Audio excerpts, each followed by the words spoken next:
इस कार्यक्रम के पुण्यार्जक हैं जयंती परिवार अलवर राजस्थान।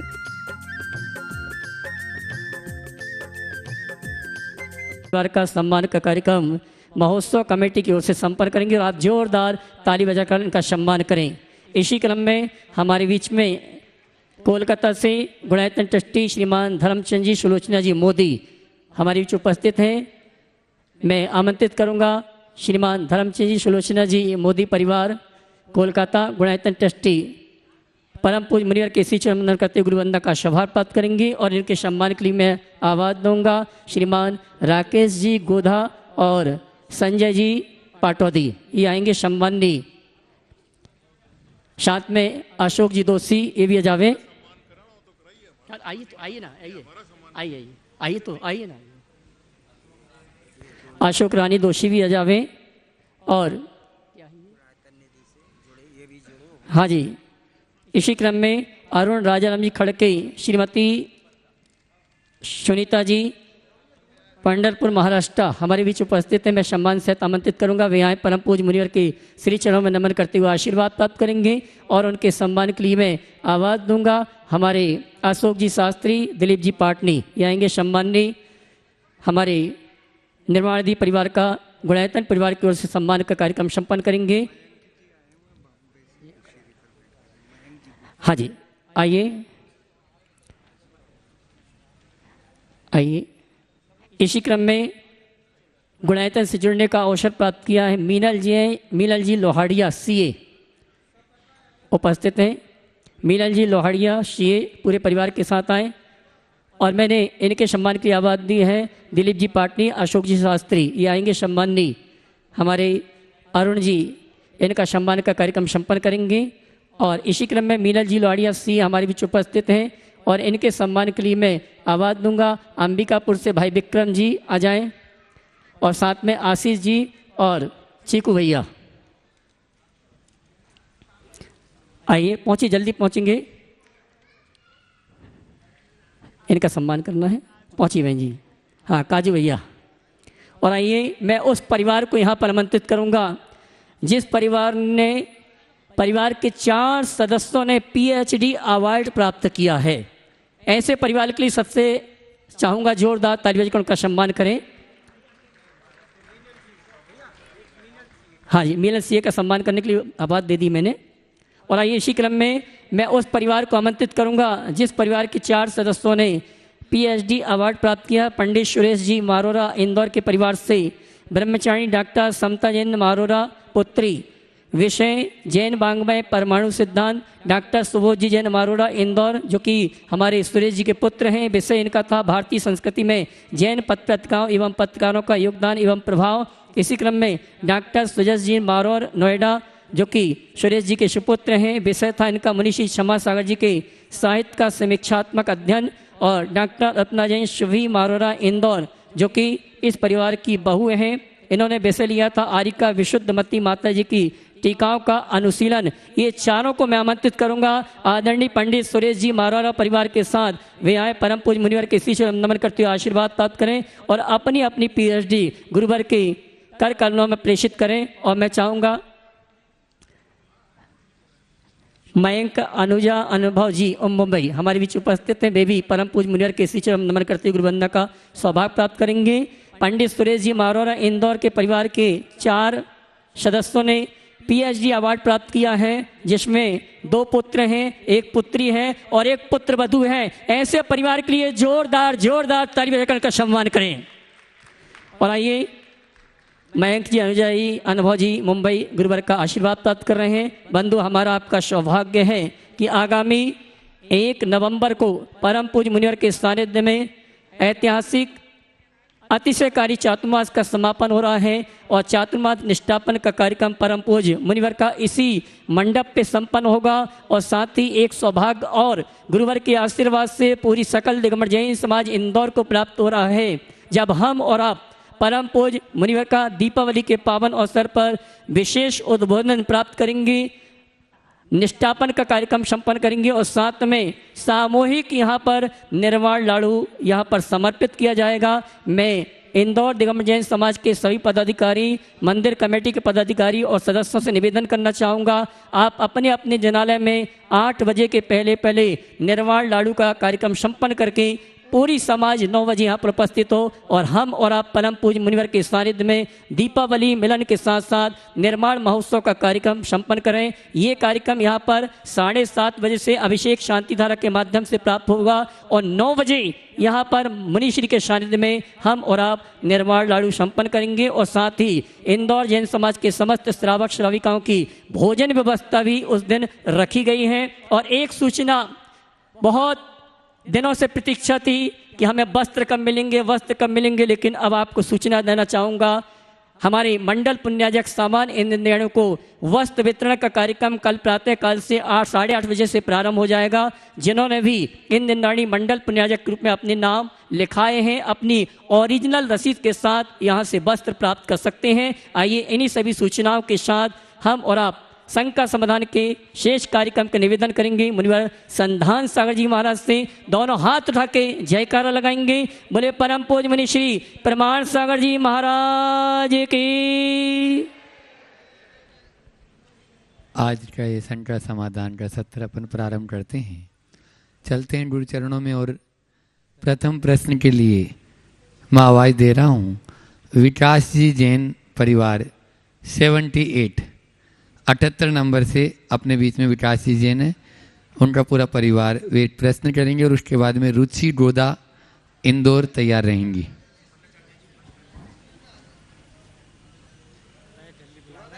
जिनका नाम बोल दें वे अपने स्थान पर खड़े हो जाएं ताकि समय बचे और माइक मैन पहले से माइक ले जाए वहाँ पे। ओम मुनिश्री के चरणों में बारंबार नमोस्तु नमोस्तु नमोस्तु। संधान सागर महाराज जी एवं निर्वेक सागर महाराज जी के चरणों में नमोस्तु नमोस्तु नमोस्तु। छुल्लक जी एवं एलक जी के चरणों में नमोस्तु नमोस्तु नमोस्तु। महाराज जी, हमारी शंका यह है कि जब हम कभी दुखी होते हैं तो मंदिर में भगवान के सामने जाकर अपनी समस्या भगवान को बताते हैं, तो कभी तो उस समस्या का समाधान भगवान को देखने मात्र से ही हो जाता है और कभी कभी नहीं होता। तो ऐसे में अपने विचलित मन को कैसे समझाएं? भगवान के सामने बोलने से मन को तो बहुत शांति मिलती है, लेकिन भगवान को अपना दुख बताना चाहिए या नहीं?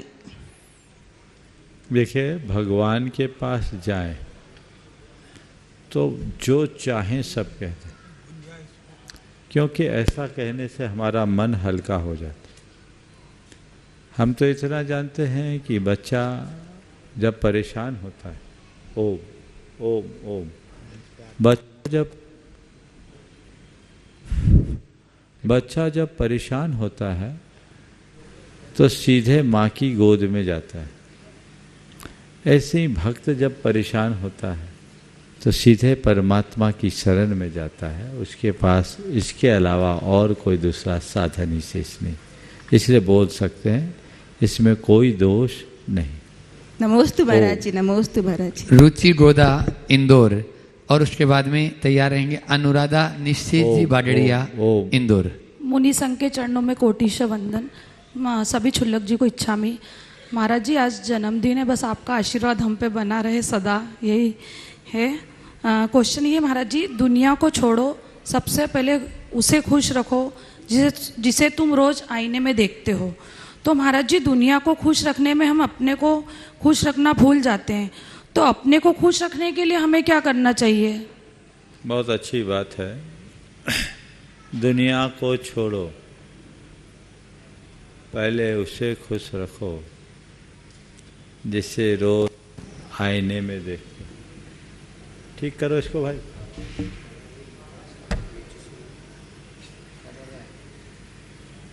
उसे ठीक करो जिसे रोज आईने में देखते हो। उसे खुश रखो जिसे तुम रोज आईने में देखते हो। सवाल है, खुद को खुश रखने के लिए क्या करें? कुछ न करें। जीवन में सहजता को आत्मसात करें और 2 लाइनों को आत्मसात कर लें।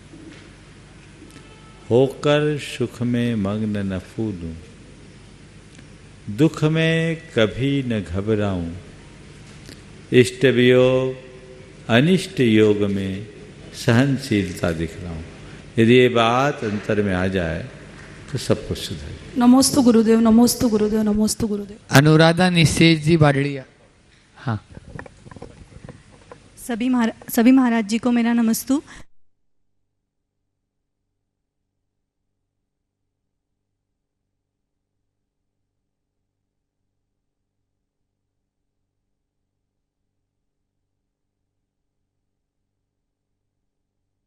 के बाद में तैयार रहेंगे मिनल ख्याति जैन इंदौर। हेलो, सभी महाराज जी को मेरा नमस्तु एवं सभी शुल्लक जी को मेरा इच्छामि। महाराज जी, हमारा ये प्रश्न है कि आजकल के टाइम पर जो लोग कम मेहनत, कम संघर्ष, छल कपट, मिथ्या से जल्दी सक्सेसफुल हो जाते हैं, जो लोग मेहनत करते हैं, श्रद्धा से काम करते हैं, बिना किसी को नुकसान पहुंचाए, बिना कोई चीटिंग के, वो उनकी ज़िंदगी में संघर्ष आता ही रहता है और सफलता बहुत मुश्किल से आती है और वो हतोत्साहित हो जाते हैं, वो अपना काम बंद कर देते हैं। देखो, बेशरम के पेड़ को देखो, बेशरम का पेड़ देखे नहीं देखे? नहीं देखे? अब गांव में रहे नहीं होंगे। बेशरम का एक पेड़ होता है जिसको जहाँ फेंको पसर जाता है, बहुत तेज़ी से उग जाता है, इसलिए उसका नाम ही है बेशरम। कोई काम का नहीं होता, जलाने के लायक भी नहीं रहता, उसको बोलते हैं बेशरम, पूरी जगह भी खराब कर देता है। बिना प्रयत्न के तेजी से पनपने वाला बेशरम। और चंदन का पेड़, चंदन के पेड़ को उगाने के लिए बहुत प्रयत्न करना पड़ता है, जतन से उसे ऊपर उठाना पड़ता है, बहुत संघर्ष के बाद चंदन का पेड़ बढ़ता है, समझ गए? इसलिए यदि कोई तेजी से बढ़ रहा है तो इस बात से तनिक भी विचलित मत हो कि वो तेजी से क्यों बढ़ रहा है, क्योंकि तेजी से बेशरम भी बढ़ता है। अगर ग्रोथ धीमी है, बिल्कुल परेशान मत हो, क्योंकि चंदन धीमे धीमे ही बढ़ता है, समझ गए? इसलिए हम सही दिशा में आगे बढ़ने की कोशिश करें, चंदन का पेड़ बने, ताकि धीरे धीरे हम अपने आप को बढ़ाते बढ़ाते जीवन को बेहतर बना सकें। मिनल ख्याति जैन इंदौर। और तैयार रहेंगे अशोक जी अजमेरा। महाराज जी नमोस्तु नमोस्तु नमोस्तु। मेरा प्रश्न यह है कि 24 तीर्थंकरों के चिन्ह क्यों होते हैं और उनका क्या अर्थ है? देखिए, 24 तीर्थंकरों के चिन्ह सामान्य रूप से उनकी आराधना में उनकी पहचान सुनिश्चित करने के लिए बनाए जाते हैं, और वह चिन्ह स्वाभाविक होता है। उनके दाहिने पैर के अंगूठे में जो चिन्ह होता है वही उनका चिन्ह घोषित हो जाता है, जो उनके जन्म के समय इंद्र के द्वारा घोषित किया जाता है, इसलिए वो केवल पहचान के आधार। नमोस्तु महाराज जी, नमोस्तु महाराज जी। मेरा प्रश्न यह है कि पूजा करने के पहले अपन थाली में स्वस्तिक क्यों बनाते हैं? स्वस्तिक कल्याण का प्रतीक है, एक मांगलिक प्रतीक है। स्वस्ति सु अस्ति, जो अच्छा हो, शुभ हो, कल्याण हो, तो कल्याणकारिक प्रतिकारक प्रतीक स्वस्तिक है। और जैन परंपरा के अनुसार उसकी 4 भुजाएं 4 गतियों का द्योतक है, और उससे ऊपर उठकर जो चंद्रबिंदु बनाते हैं, चतुर्गति से पार उतरकर सिद्ध शिला में पहुंचने का द्योतक है, और उसमें जो 3 बिंदु बनाते हैं वो रत्नत्रय का प्रतीक है। तो हम जो कुछ भी करते हैं कल्याण के लिए करते हैं, चतुर्गति से उद्धार के लिए करते हैं, इसलिए स्वस्तिक अंकित करते हैं। सीए अशोक जी, डॉक्टर अशोक जी अजमेरा मुंबई। और उनके साथ में रहेंगे अक्षय जी अजमेरा, आबा जी अजमेरा मुंबई। और उसके बाद में तैयार रहेंगे अरुण सुनीता ठड़के, पंढरपुर महाराष्ट्र।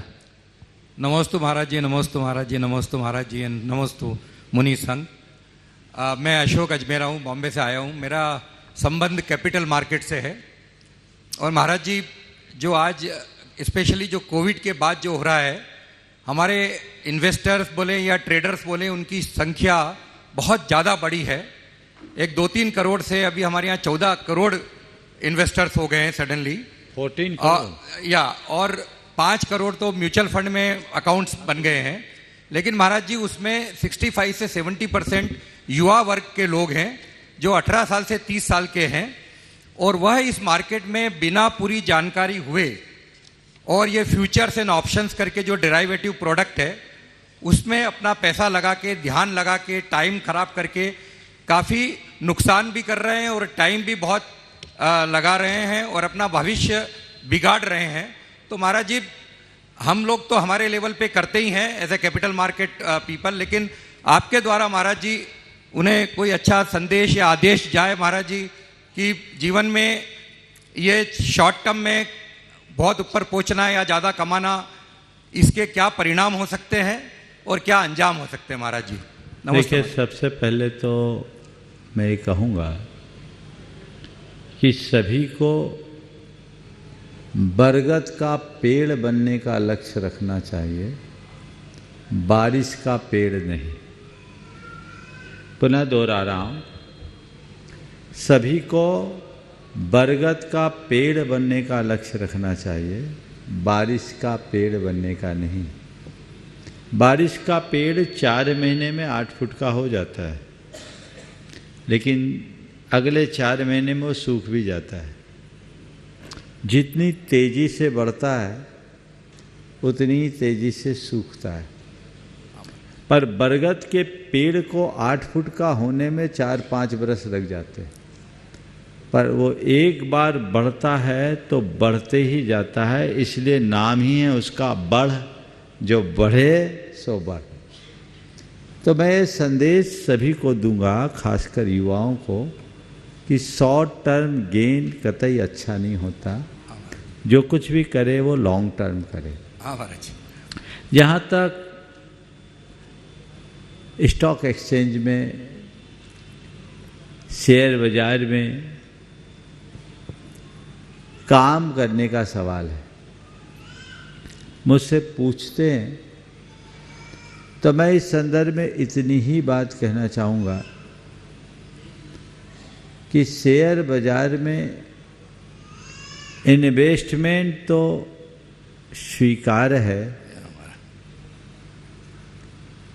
ट्रेडिंग कतई उचित नहीं। नमस्ते महाराज जी। नमस्ते। अभी बात पूरी नहीं हुई, आपने बहुत महत्वपूर्ण सवाल किया। पहले तो मैं चाहूँगा एक बार अशोक जी अजमेरा का जोरदार अभिनंदन हो जाए। नमस्ते महाराज। ये इस मार्केट के खिलाड़ी हैं ऐसा मुझे उनके बारे में बताया गया।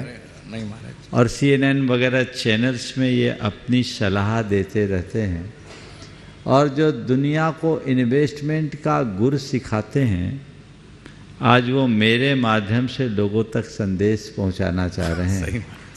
मैं समझता हूं जो मैं बोल रहा हूं वो लोग भी इसी तरह की बात करते होंगे, लेकिन मुझसे शायद वो इसलिए कहलवाना चाहते हैं कि लोग उनकी कम सुनते हैं, गुरुओं की ज़्यादा सुनते हैं। जितने भी इस तरह के फाइनेंशियल एडवाइज़र हैं उनकी बात को वो केवल कैलकुलेटिव माइंड से सुनेंगे, पर जब गुरुओं की बात होती है तो श्रद्धा से भर करके सुनते हैं। कैलकुलेटिव जो माइंड होता है वो केवल यहाँ तक रहता है, पर श्रद्धा से आपूरित जो बात होती है वो यहाँ जाती है, तो यहाँ जानी चाहिए। देखिए, कुछ व्यवहारिक और तार्किक बातें इस संदर्भ में मैं कहना चाहूँगा। मुझसे कई बार लोगों ने कहा कि शेयर बाजार में हमें पैसा लगाना चाहिए कि नहीं।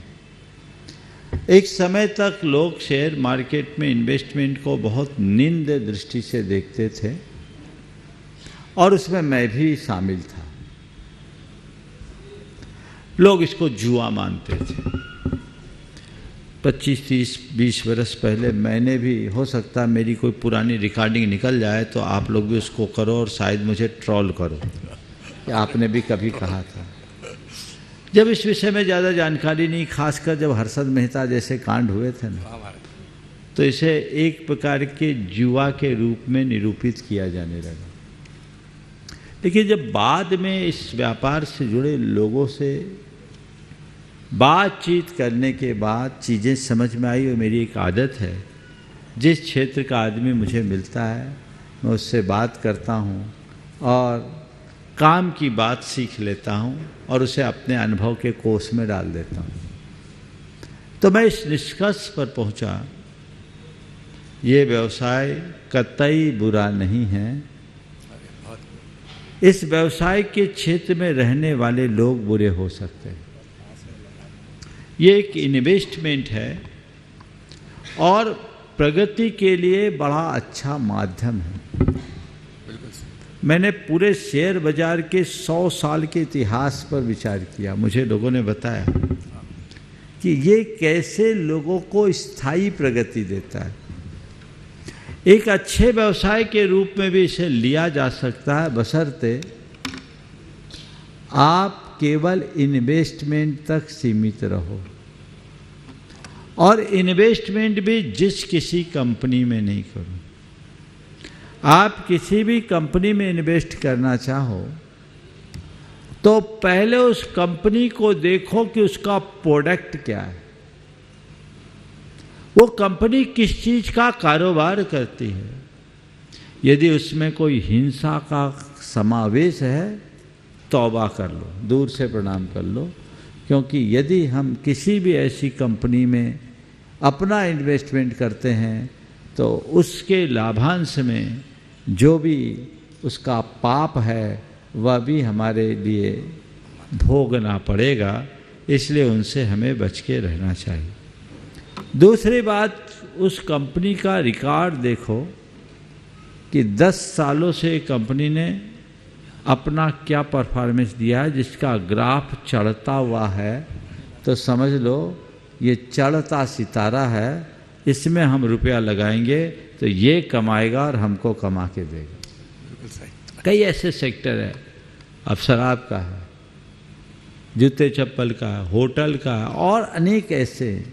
ये आपको देखना है जहाँ किसी भी प्रकार के अभक्ष और हिंसक पदार्थों का व्यवसाय हो उसमें शेयर न करें।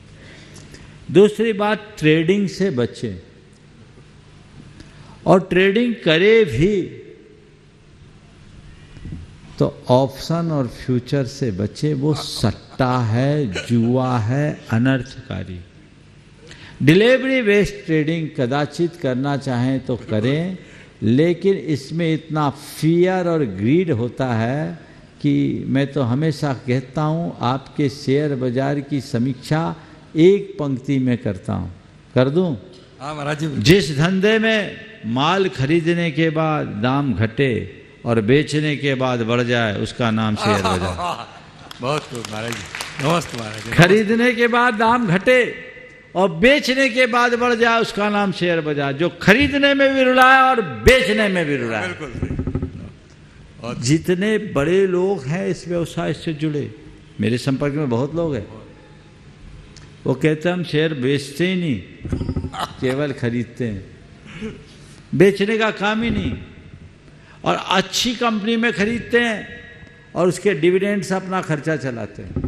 ये एक तकनीक है। शॉर्ट टर्म आज के यंगस्टर्स होते हैं, चलो कर लो कर लो कर लो। वो जाता है तो झड़ पुछ के जाता है, आएगा तेजी से, आ रहा। एक दिन गया, चारों खाने चित। और एक बात और बोल दूं, बोल ही देता हूं। आज के समय में इसमें बहुत ज्यादा तिकड़म चलती है, समझ गए? प्रमोटर्स की बड़ी भूमिका होती। ठीक, एक किस्सा सुना दूं। एक जगह एक गांव में बंदरों का बड़ा आतंक था। गांव के लोग बंदरों से परेशान थे। वहां एक सेठ पहुंचा। उसने लोगों से कहा कि हमें बंदरों की आवश्यकता है, आप जितने बंदर दे सके दें, हम 100 रुपये पर बंदर के भाव में लेंगे। अब क्या था, गांव के लोगों ने कहा पैसे के पैसे मिल रहे, बंदरों से निजात, लग गए गांव के लोग और लगातार सब मिल के 150-200 बंदरों को पकड़ करके दे दिया।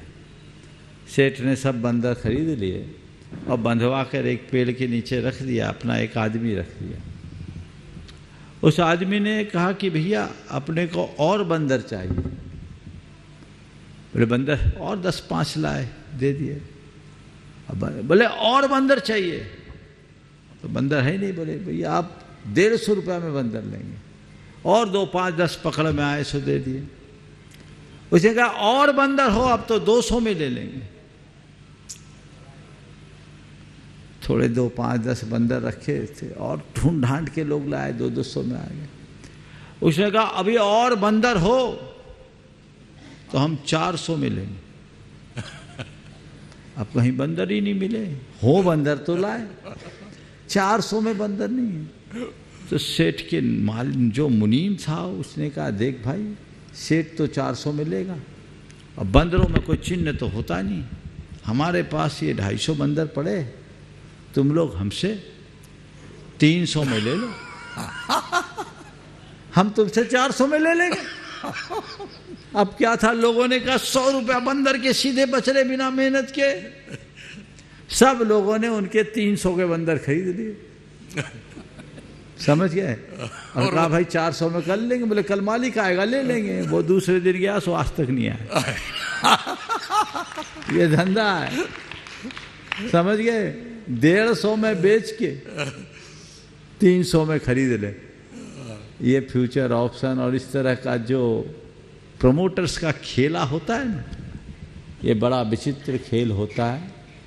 सामान्य लोग इसमें बुरी तरह उलझ जाते हैं। और मैं इसलिए समाज के सभी युवाओं से कहूँगा, इसमें आप बहुत समझदारी और धैर्य से काम करें। आपने मुझे बताया 14 करोड़ इन्वेस्टर्स हैं रजिस्टर्ड, हाँ, डीमैट अकाउंट वाले, बहुत है, हर कोई खोला है। कोविड के दौर में बहुत लोगों ने कमाया भी, लेकिन अच्छा है वो सब भाग्यशाली जिनने कमाया। लेकिन ऐसा कमाओ कि वो बरगद का पेड़ बने, बारिश का नहीं, इस पर ध्यान रखें। नमस्ते महाराज जी, नमस्ते नमस्ते। अरुण सुनीता ठड़के, पंढरपुर महाराष्ट्र। दूसरों को लेने दो, इनका टाइम बहुत हो गया, कल बाकी कल। अरुण सुनीता ठड़के, पंढरपुर महाराष्ट्र। और उसके बाद में तैयार रहेंगे रमणीत लाल जी गांधी, भावनगर। नमस्तु महाराज श्री, नमस्ते। अच्छा, नमस्तु महाराज श्री, नमस्तु। मैं सब संघ को नमस्ते करता हूँ और जो छुल्लक जी है उनको इच्छा में करता हूँ। महाराज जी, मेरा ये प्रश्न है कि पहले मैं ये बात बताता हूँ। मेरी पत्नी 2020 से आर्थराइटिस यानी संधिवात से बीमार थी।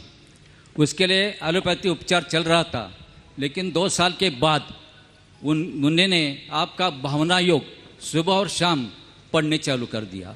और सुबह शाम 2 साल से पढ़ती हुई आज ये जो पटरियाँ जो है ना, सीढ़ियाँ चलती नहीं थी, आज ये जीना चढ़ रही है 2 मंजिल की।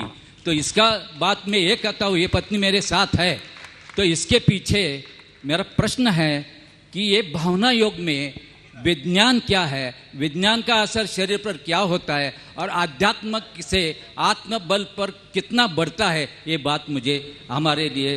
देखिए, भावना योग का विज्ञान क्या है और उसका प्रभाव क्या है, उसका जीवंत प्रमाण तो ये बहन जी है ही, माता जी है।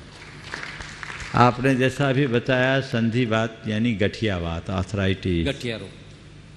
कई लोगों के साथ ऐसा हुआ। एक बहन जी तो ऐसी भी सभा में आई जिसने कहा मैं साड़ी नहीं पहन पाती थी और भावना योग के प्रभाव से आज एकदम नॉर्मल। गठियावात को लाइलाज बीमारी के रूप में देखा जाता है, लेकिन जो लोग ठीक तरीके से भावना योग करते हैं उस पर इसका बहुत अच्छा प्रभाव पड़ता है। आपने पूछा भावना योग का विज्ञान क्या है। भावना योग का सीधा सीधा विज्ञान ये है कि हम जैसी भावनाएं बहते हैं वैसे परमाणु हमारी ओर आकर्षित होते हैं। अच्छी भावनाओं के बल पर हम अच्छे परमाणुओं को आकर्षित करके अपने शरीर को स्वस्थ कर सकते हैं। इसलिए हम अच्छी भावना भाएं, यद भाव्यते तद भवति की उक्ति बहुत पुरातन है। हम उस उक्ति को आत्मसात करें और अपने जीवन में इसे आगे बढ़ाने की कोशिश करें। हमारी अच्छी भावनाओं से हमारे शरीर के अंतःस्रावी ग्रंथियों के स्राव में भी परिवर्तन आता है। जब हमारे शरीर की अंतःस्रावी ग्रंथि सकारात्मक स्राव करना शुरू कर देती है तो हमारे शरीर के जैव रसायनों में परिवर्तन हो जाता है और वह हमारे स्वास्थ्य को बेहतर बनाता है। इसलिए मैं सभी से कहूँगा, भावना योग एक विज्ञान सिद्ध बहुत श्रेष्ठ माध्यम अभ्यास कर रहे हैं, वो सुनिश्चित रूप से इसका सुलाभ लेंगे। आज ही मेरे बीच आप सबके बीच का आगम, आ जाओ मंच पे आ जाओ थोड़ा। आगम ये जो अंतरिक्ष विज्ञानी है, ये काफ़ी रिसर्च कर रहा है भावना योग पर। अभी अभी मुझे इस मंच में आने से पहले इटली में एक प्रेजेंटेशन दिया गया और उसको लेकर के लोग बहुत आश्चर्यचकित है। वैज्ञानिकों के मध्य ये प्रेजेंटेशन दिया गया और ये बताया गया, उनको प्रयोग करके उनको भावना योग भी कराया गया और उसके बहुत अच्छे लोगों की टिप्पणियाँ भी आ रही है, अभिमत भी आ रहे हैं। तो मैं चाहूँगा एक बार इसका जोरदार अभिनंदन करें और ये आने वाले अप्रैल माह में,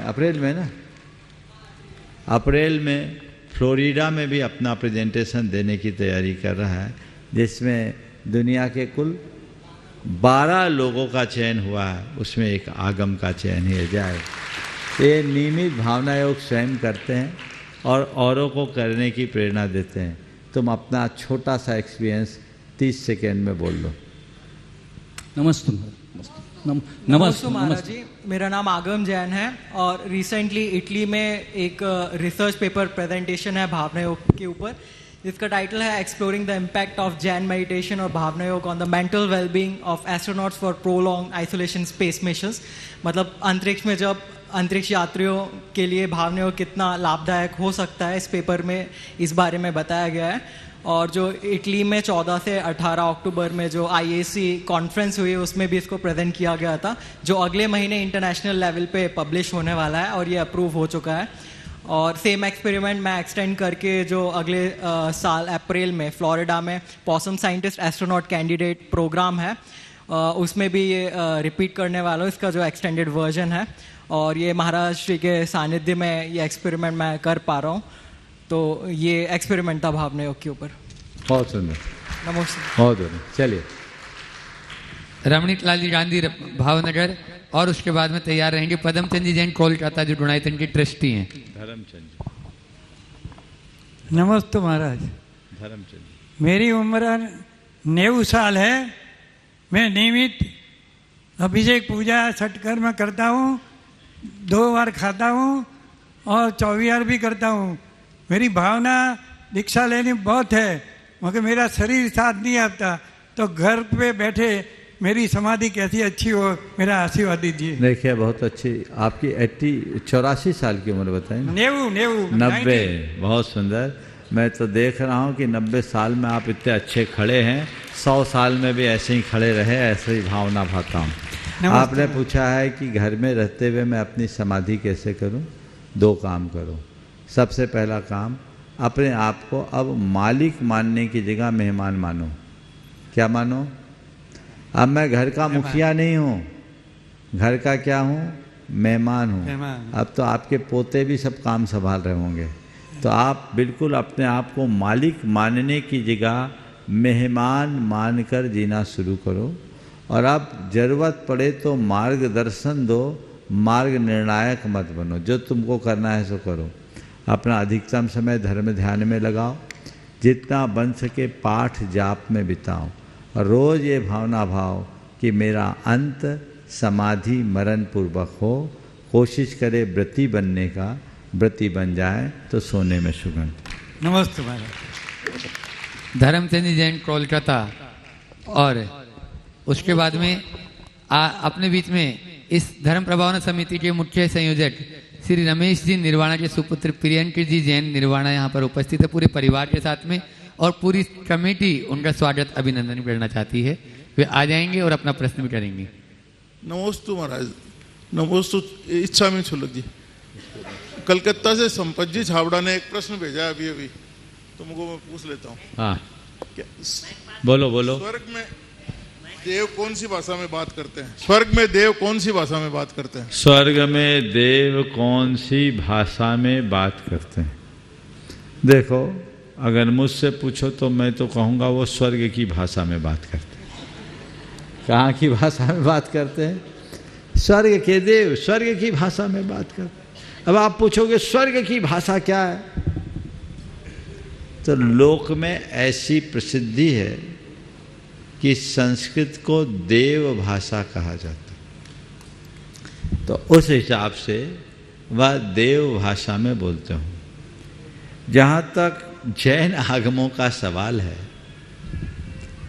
हमने कहीं ऐसा नहीं देखा जहाँ देवों की भाषा के बारे में कोई प्रकाश डाला गया हो। मैंने देवों के बारे में काफ़ी कुछ अध्ययन किया, पर मैं ये नहीं कहता कि मैंने जितना अध्ययन किया वही पूरा है। हो सकता है कहीं लिखा हो और मेरी दृष्टि में नहीं गई हो, मेरी दृष्टि उस पर नहीं गई हो। किसी को अगर कहीं जैन आगमों में देवों की भाषा का उल्लेख देखने को मिला हो तो मुझ तक जरूर भेजे, मेरे ज्ञान की वृद्धि में कारण बनेगा। पर लोक मत यही है कि संस्कृत देव भाषा है, इस हिसाब से वह देव भाषा में बोलते हैं। अगला, हाँ।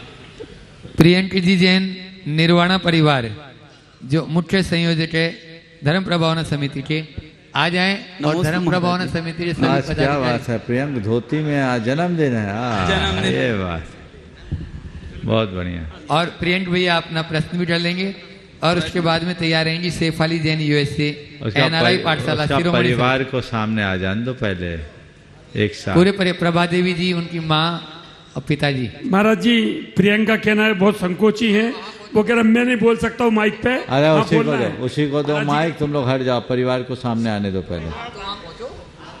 हाँ हाँ। आज गुरुदेव के चरणों में वंदन, अभिनंदन। गुरुदेव, हमारे को निमित्त हजारों मिलते हैं, लेकिन उस निमित्त में भी हमारा उपादान कमजोर होने लगता है, तो हमारे उपादान को हम कैसे स्ट्रांग बनाएं, बस इसमें मार्गदर्शन करें। बहुत अच्छा सवाल है। निमित्त हजारों मिलते हैं, उपादान उसका लाभ नहीं उठा पाता, कमजोर पड़ जाता है। उपादान को मजबूत बनाने के लिए हम क्या करें? देखिए, दो चीज़ें करिए। इसे मैं एक सकारात्मक और दूसरे नकारात्मक दोनों दृष्टि से देखता हूँ। अच्छे निमित्त मिल रहे हैं, हमारा उपादान कमजोर हो रहा है, हम उसका लाभ नहीं ले पा रहे हैं। बुरे निमित्त हो रहे हैं, हमारा उपादान कमजोर पड़ रहा है, उससे प्रभावित हो रहा है। दोनों में उपादान की कमजोरी। अगर किसी का उपादान स्ट्रांग होगा तो सन्निमित्त उस पर पूरा प्रभाव डालेंगे और असत निमित्तों से वह अप्रभावित रखेगा। उपादान को मजबूत करने के लिए दो कार्य करना चाहिए। पहली बात, अपने लक्ष्य को सदैव सामने रखना चाहिए।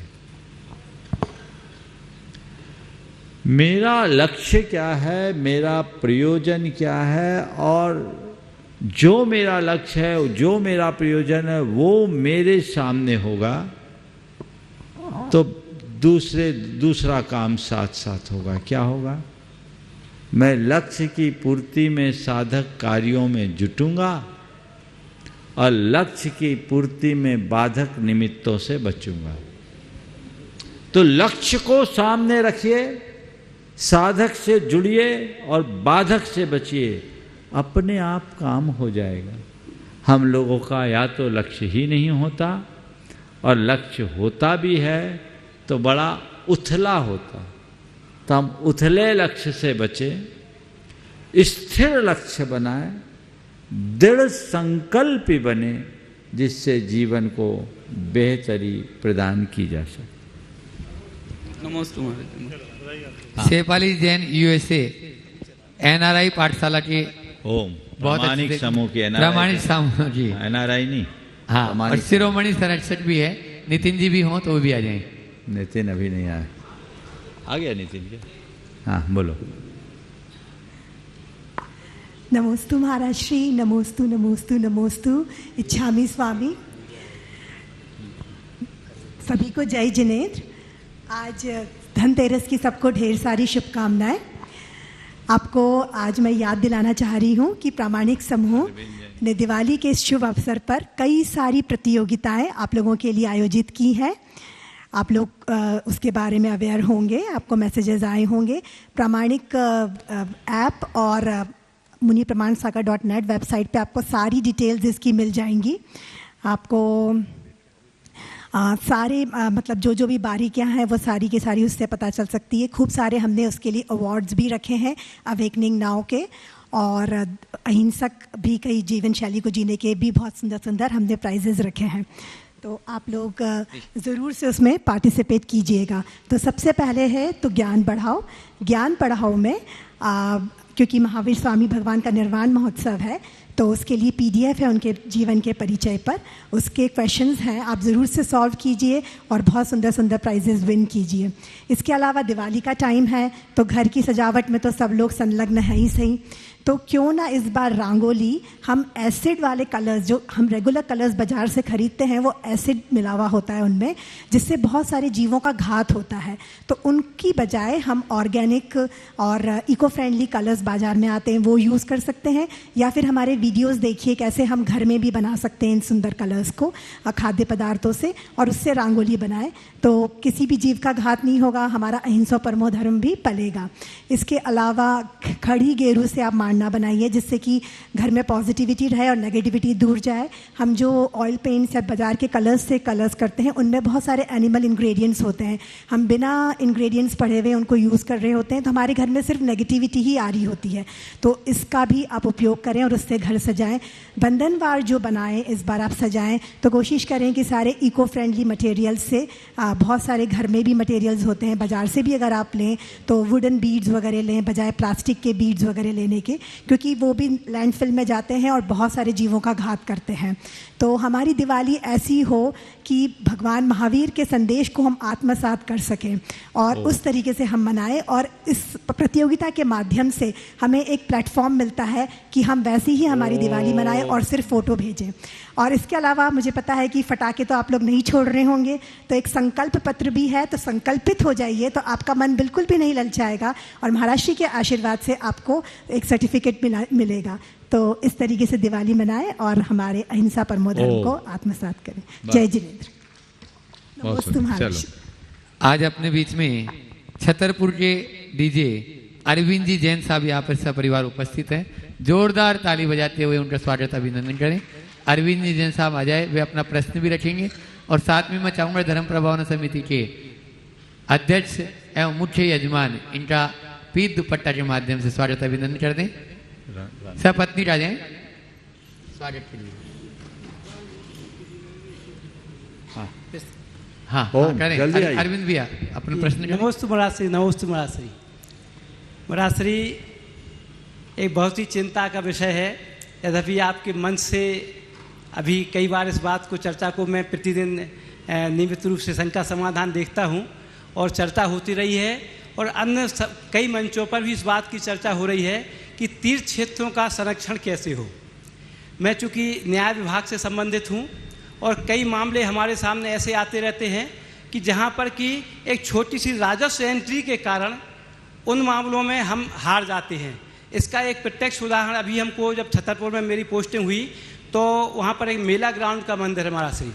मेला ग्राउंड के मंदिर में वहाँ पर हमारा जो मंदिर था वो लगभग जो है 150 साल पहले से एक क्लब में परिवर्तित हो गया था, लेकिन 1955 की एक एंट्री, राजस्व सरकार की एक एंट्री के कारण जो है हम यहाँ से हार गए, और हाई कोर्ट में उस एक छोटी सी कलेक्टर की एक एंट्री थी, पत्र था, उस पत्र के आधार पर हम वहाँ से जीते। वो आज वहाँ पे भव्य मंदिर बना हुआ है महाराज श्री। उसमें हमारी समाज के छतरपुर के लोगों ने बहुत अच्छा संघर्ष भी किया है। मेरा निवेदन ये है महाराज श्री कि अभी भी हमारे गांव में, शहर में ऐसे अनेकों अनेक मंदिर हैं जिन मंदिरों में मैं इस दिशा में पिछले 4-5 साल से लगातार प्रयास कर रहा हूं, लेकिन मुझे कहीं ऐसा देखने को नहीं मिला। मैंने इतना भी कहा कि आप लोग आइए, हमारे जो रिटायर्ड जज लोग हैं उनसे हम मदद दिलवा करके इसको काम करेंगे, लेकिन कोई अभी तक इस दिशा में पहल सार्थक नहीं हो रही है। एक छोटा सा निवेदन और करना चाहूँगा कि जैसे हमारी समाज के लोगों से, क्योंकि इस काम में बहुत बड़े पैसे की आवश्यकता है, जब भी पैसे की जब बात आती है तो हमारी समाज के लोग मूर्ति के नाम पर, मंदिर के नाम पर पैसे दे देते हैं। लेकिन यदि हम उनसे ये कहें कि हमें इस मंदिर के संरक्षण के लिए पैसे चाहिए, बाउंड्री वाल के लिए पैसे चाहिए, तो कोई आगे नहीं आता है। तो महाराज श्री इस दिशा में आप मार्गदर्शन दें। बहुत पहले तो मैं चाहूँगा एक बार अरविंद जी का जोरदार अभिनंदन करें। ये एक न्यायाधीश बाद में हैं, अच्छे श्रावक पहले, संस्कारनिष्ठ, कर्तव्यनिष्ठ, नियमित अभिषेक पूजन करने वाले सुश्रावक हैं। इस श्रावक के रूप में इनका जोरदार अभिनंदन करें।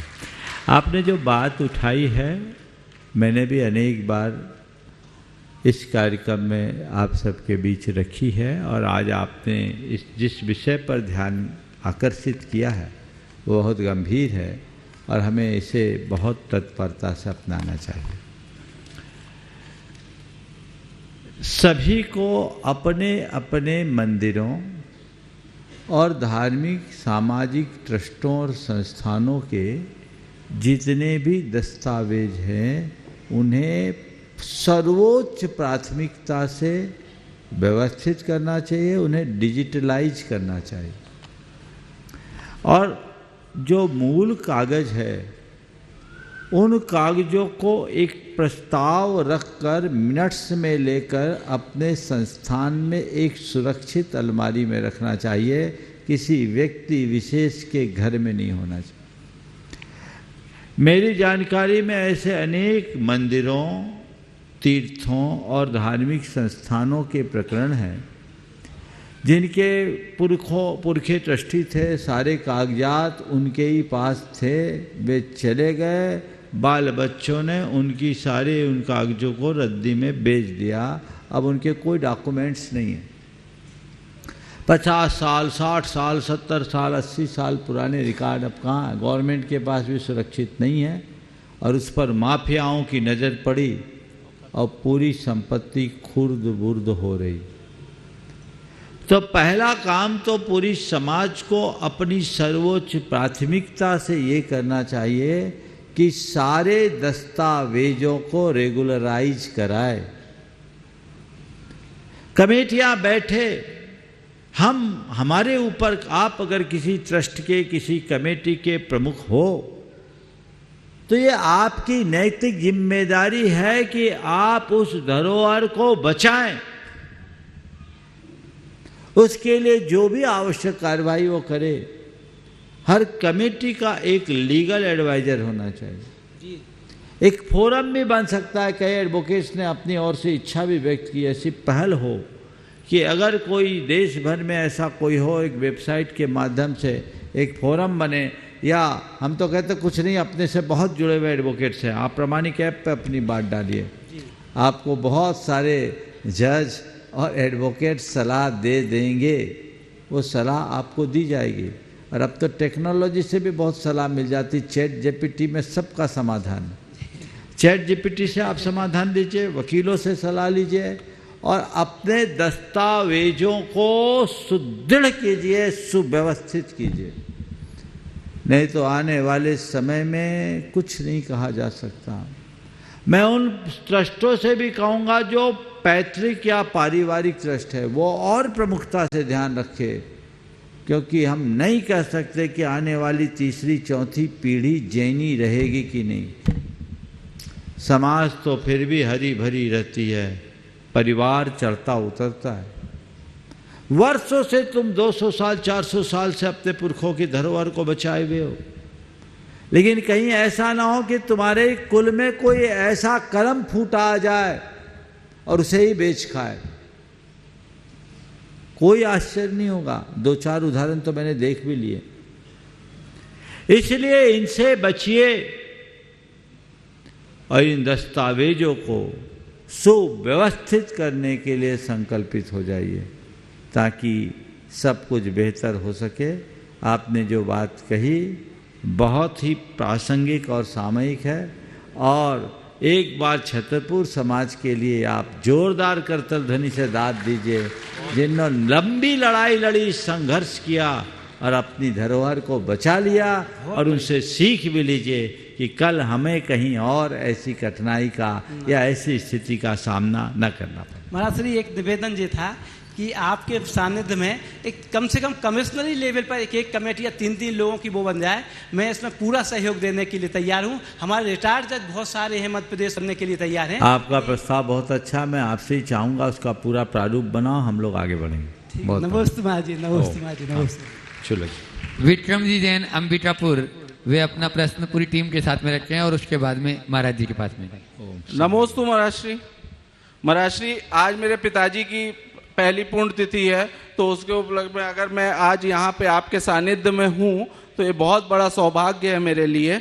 और कल दिवाली है, तो उसके उपलक्ष्य में एक सवाल और पूछना चाह रहा हूँ कि आजकल देखा जा रहा है कि व्यवहार खत्म सा होता जा रहा है। अब दिवाली में पहले जैसी बात नहीं लगती, तो इस दिवाली पर हम क्या नई शुरुआत करें कि अपने परिवार और दोस्तों के साथ गहरे संबंध बना सकें और अपनी संस्कृति को जीवित रखते हुए भी आधुनिक बने रहें। देखिए, आधुनिक होना बुरा नहीं, लेकिन हमें अपनी मौलिक परंपराओं को अक्षुण्ण बनाए रखना चाहिए। पहले हमारी सारी रीतियाँ, परंपराएं हमें परंपरा से मिल जाती थी। हम लोग संयुक्त परिवार में जीते थे, सहजीवन के साथ हम जीवन यापन करते थे। घर परिवार में वो सब बातें अपने आप एक दूसरे से देख करके सीख जाते थे। वर्तमान में स्थितियां बदल गई और अब प्रेम, परस्परता, सहजीवन और आत्मीयता जैसे, बंधुत्व जैसे परंपरागत मूल्यों को एक तरफ किया जाने लगा है। वह मूल्य नष्ट होने लगे।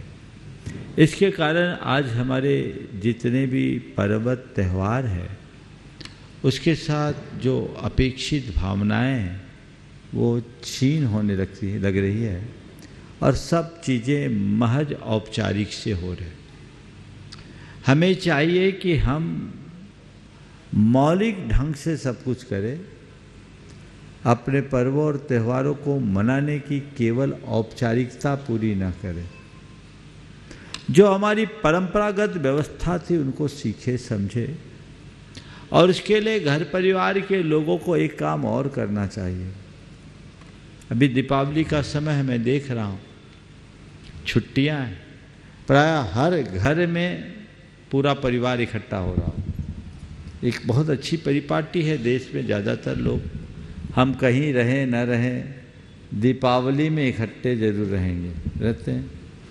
तो उस इकट्ठे रहने में घंटा 2 घंटे के लिए परिवार पूरा इकट्ठे रहे, छोटे से लेकर बड़े सदस्य तक, और इकट्ठे रह कर के और सब बातों के मध्य एक बात जोड़ी जाए कि हम लोग पहले कैसे दीपावली मनाते थे और उस दीपावली में कैसा चाव था और कैसा भाव था। आज उसमें कितना परिवर्तन हुआ, जबकि उसमें कितना मज़ा था। हमें वो करना चाहिए और ऐसी प्रेरणात्मक तरीके से बात रखें ताकि हमारी आज की पीढ़ी में उसके प्रति आकर्षण उत्पन्न हो और वो करे, और इसकी शुरुआत हो आज से। सब शुभ दीपावली बोले, हैप्पी दिवाली नहीं, तय कर लो क्या बोलना है। शुभ दीपावली, मुबारक भी नहीं, शुभ दीपावली, शुभ कामनाएं। मुबारक भी हमारा अपना शब्द नहीं है। हम अपनी मूल संस्कृति को पकड़ करके चले, सांस्कृतिक निष्ठा को जोड़ करके चले, सुनिश्चित सुपरिणाम आएंगे और वो हम सब के लिए एक अच्छी प्रेरणा देगी, प्रेरणा बनेगी और एक अच्छा संबल होगा। समय पूरा हो गया, यहीं पर विराम। बोलिए परम पूज्य आचार्य गुरुवर श्री विद्यासागर जी महाराज की। जो रह गए वो कल तक प्रतीक।